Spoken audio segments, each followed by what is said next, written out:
Alright guys, we're going to keep going with chapters 15 and 16 of the adapted version of Holes. Chapter 15. The warden sends X-Ray back to camp to take the day off. She orders Zero to dig X-Ray's hole and Stanley to sift through the dirt that Zero digs.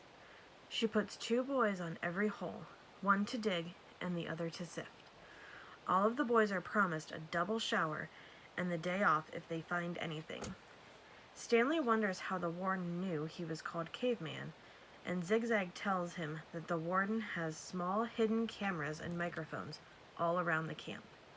Stanley realizes that this is why X-Ray didn't want to talk about the object at breakfast.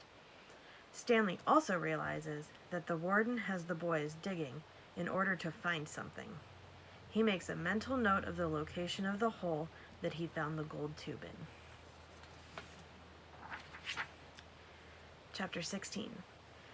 Stanley enters the rec room and sees that all the boys are exhausted, except for X-Ray, who is gloating about his day off.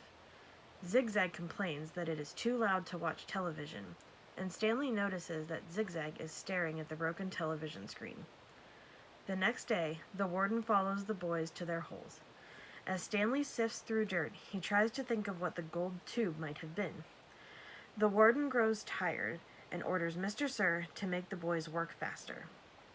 After digging, the boys retire to the rec room, where Mr. Pendanski gives Stanley a letter. Armpit and Squid taunt Stanley about having a letter from his mother, but X-Ray tells them to leave him alone.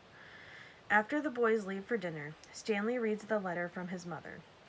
She tells him that she is proud of him and that their landlord is threatening to evict them because his father's experiments with shoes make the whole apartment smell awful.